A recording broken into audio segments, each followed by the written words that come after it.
Efa ndresaka an'izay tontolon'ny fampianarana izay antsika dia enina mianadahy ireo tanora tafakatra amin'ny dingana famaranana tamin'ny ilay fifaninanana mandaha-teny amin'ny teny Anglisy. Mazava ho azy ny iray amin'izy ireo ihany no ivoaka ho mpandresy saingy hahazo loka avokoa ireo ambiny tafakatra tao anatin'izay dingana famaranana izay.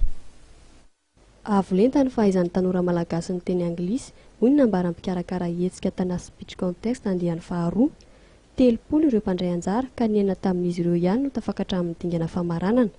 Tanora 12 ka hatramin'ny 20 taona no afaka nandray anjara tamin'ny fifaninanana, ka ny fahatelo sy ny fahafolo ny volana aogositra teo no nanatanterana ny fifanitsanan'ireo mpifaninana.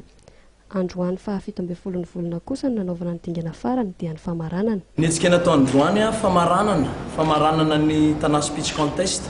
Izy io tana speech contest io aloha tsara marihana amintsika ihany fa fifaninanana lahateny amin'ny teny Anglisy.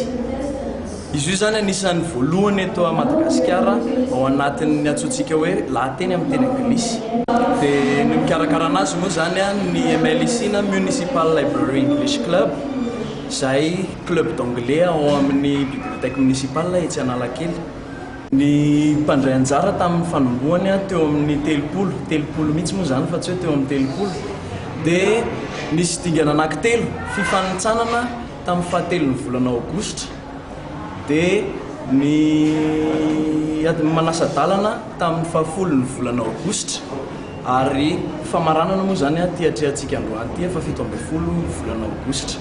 Ny tanjona amin'ny fanaovana ny hetsika dia fanaingana aloha ny tanora ity ny teny Anglisy, ary ihany koa fampahafantarana ny olona rehetra hoe misy ny ankizy ny teny Anglisy eto amintsika, misy ny ankizy mahavita azy amin'ny teny Anglisy.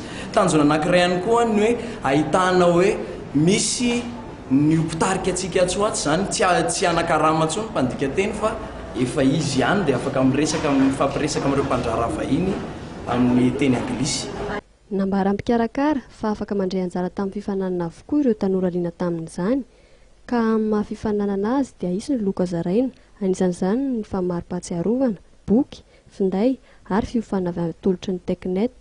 Marina fa tamin'ny taona 14 no niatombohan'ny hetsika voalohany, ary tamin'ny taona 13 ny hetsika faharoa izay anoezan-danja sehatra ara-kolontsaina.